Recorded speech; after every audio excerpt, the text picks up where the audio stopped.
I never liked storms. Something about the way they loomed on the horizon, churning clouds like blackened waves frozen mid-crash always made my stomach turn. But this one was different. It began just after sundown. The wind had been howling all day, strong enough to lift you off your feet. It presses against your lungs, knocking the breath out of you. By the time the first crack of lightning split the sky, the entire town of Black Creek was bathed in a creepy golden glow. Storms weren't rare here, but this light, it wasn't natural. It made everything look distorted. It looked very wrong. I was helping my uncle board up the windows of our shop when I saw something very strange. At first it looked like flickers of shadow, shifting within the swirling storm clouds above. But as another bolt of lightning struck, I realized they weren't shadows. They were wings, dozens of them. They moved unnaturally, their shapes sharper than anything belonging to this world. The wings stretched and folded in ways that defied physics, cutting through the storm like knives. I felt my stomach turn, my hammer slipping from my grasp as I stared. "Ben!" My uncle's voice jolted me back to the moment. He didn't see them. Not yet. "They're up there," I stammered, pointing toward the roiling sky. "What's up there?" he asked, squinting. Then, as if summoned, one of the creatures broke free from the clouds. It was massive with leathery wings that spanned twice the length of a man.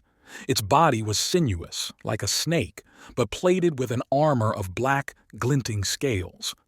Its face, if you could call it that, was a nightmare of jagged edges, too many eyes, and a gaping maw that seemed to hum with a low, vibrating growl. My uncle froze. "Heaven help us," he whispered. The creature dove and the town screamed. Chaos erupted as more of the winged horrors emerged, spiraling down toward Black Creek. People ran through the streets, their voices swallowed by the storm's unrelenting roar. The creatures didn't just attack. They hunted, swooping low to snatch those too slow to escape. The sound of wings beating the air was deafening, like 1,000 drums crashing at once. I ran, my legs moving on instinct as I weaved through panicked crowds. Every step felt heavier than the last, the storm crashing down on us all. The wind carried strange, inhuman sounds, clicks and hisses that left me paralyzed. I stumbled into the church at the edge of town where dozens of people had already gathered. Father Monroe was at the front, his hands raised in prayer. The stained glass windows rattled as another creature crashed into the bell tower, its shriek reverberating through the walls. "They're coming!" someone yelled, and the tension in the room snapped like a bowstring. I couldn't stay. I couldn't sit there and wait for death. My mother and sister were still at home on the far side of town. My chest tightened as I thought of them alone, defenseless. Before I could talk myself out of it, I slipped out the back of the church, darting into the storm. The streets were littered with debris, overturned carts, shattered glass, and bodies. I tried not to look at them, but the sight of Mrs. Hadley, her lifeless eyes staring up at the sky, made my breath hitch. The creatures moved like shadows, darting between rooftops and alleyways. Their cries were like nothing I'd ever heard, somewhere between a howl and the grinding of metal. Each time lightning flashed, their forms became clearer, more terrifying.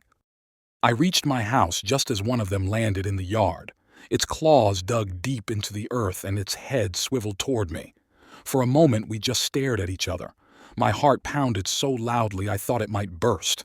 Then it lunged. I dove through the door, slamming it shut behind me.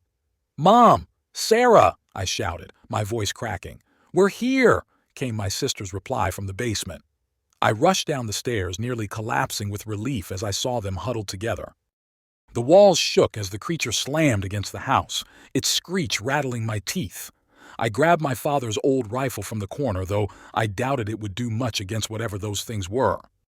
"We can't stay here," I said, my voice steadier than I felt. "Where can we go?" my mother asked, her eyes wide with fear. I didn't have an answer. As dawn approached, the storm began to fade, and with it, the creatures retreated back into the clouds. But the damage was done. Half the town was gone, either dead or missing. We stood in the wreckage, the survivors too stunned to speak. The storm had left more than destruction. It left us with fear, fear that it would return. And in the distance, above the mountains, the clouds began to gather once more.